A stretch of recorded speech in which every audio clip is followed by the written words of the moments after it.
Come on, Kelly. Everybody thinks they're going to get a chance to punch some Nazi in the face at Normandy. I used to think I was going to get a chance. And 3, 2, 1, we're live. Welcome, folks, to the American Movie Podcast. If you've never been here before, do not forget to subscribe. I go through movies, news, documentaries, Netflix originals, all that jazz. And today, we're going over A Quiet Place. As always, this podcast is brought to you by socialcreative.org. You can get your very own podcast publisher. If you wanted to start your own podcast, didn't know how, you can check that out. So it's socialcreative.org/podcast. Podcast is also brought to you by Audible. I love Audible. You can get any book on audio. And if you want to try a free trial, you can get one free audiobook, and you can cancel it anytime. You get to keep that book. So check that out below as well. And also brought to you by foreverlean.com. Summer's coming. I use these programs. It's fat loss programs, muscle building programs. They're amazing, and you don't beat yourself and your body to death while you're doing them. Very effective. And so let's get to it. Good God, A Quiet Place. So this is starring Emily Blunt, John Krasinski, Jim from The Office. Emily Blunt is in a boatload of movies. I thought she was in Titanic, but that's Kate Winslet.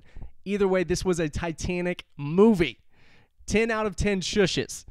I absolutely love this movie. This is a sci-fi thriller, and I'm going to give you the plot, and then I'm going to give you why I absolutely adored this movie. So, I'm a sucker for sci-fi, but this was a PG-13 sci-fi, and usually those are atrocious.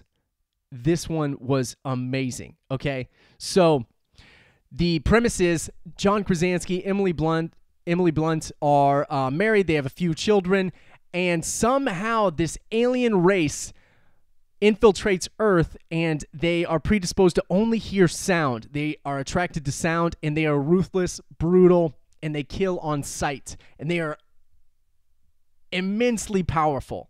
So they are armored to the teeth. They're pretty much indestructible, which I loved, because the idea, if your alien is going to travel through the inhabitable space, it's going to be super tough. So that's what I love too. It kind of reminded me, they kind of look like, you don't get a good look at them, which I also enjoyed a lot. So I don't want to spoil it. Okay.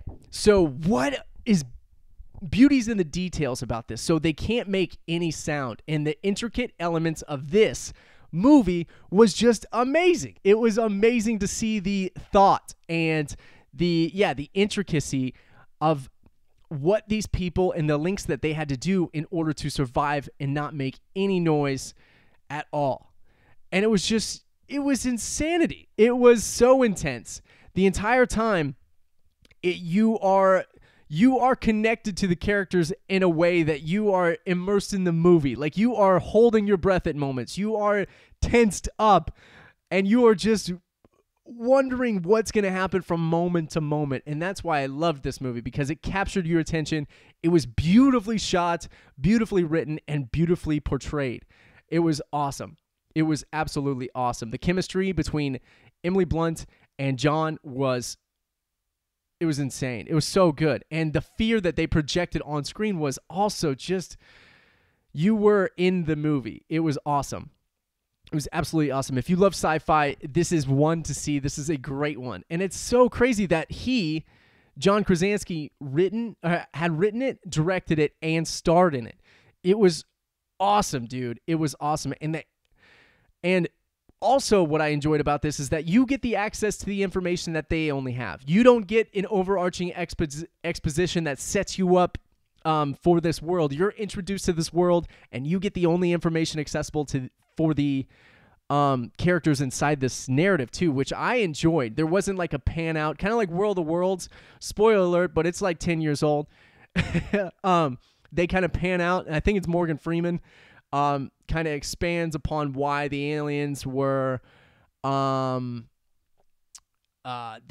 they had weaknesses and what happened to them. There was none of that. You don't get like a backstory, or like you don't get sped up to pace. You get dropped in 3 months into this thing, and you're just along for the ride. And it was insanity, man. I loved it.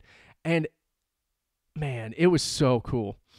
Yeah, so it was one of the most enjoyable movies. Like, I walked away from it, I was like, I enjoyed the hell out of that. Like, it was just one of those movies where you walked away and you're like, That was a great narrative. Everything was done precisely as well as it could have been. Like, it was so cool. So I highly, highly, highly recommend A Quiet Place. Check it out. It is pulse-pounding, gut-wrenching, and just intense the entire time. The entire duration of this movie was just insanity. It was awesome. So check that out if you like sci-fi thrillers. And it wasn't gory. It's PG-13, which I enjoyed too. Usually they're bad. Usually PG-13s should be ours, but this one was awesome. So check this out. Please support the podcast. If you want to support the podcast in another way, please review us. It helps so much reviewing us on iTunes. And if you haven't already, please subscribe. Don't forget to like, comment, share if you're on YouTube, and talk about this on your very own blog or podcast. So yeah, that is it for now. Thank you so much. This has been Matthew Benjamin with the American Movie Podcast. Yes, so check this movie out, man. It was so cool. So thank you so much. Bye. Bye. Round 1. Come on. Oh, whoa, hey, come on, Kelly. Everybody thinks they're gonna get a chance to punch some Nazi in the face at Normandy. I used to think I was gonna get a chance to do it. Now I realize I'm gonna be eating Jell-O. Come on, we're men, we're not piñatas. To be honest, I'm not sure he really is a dog.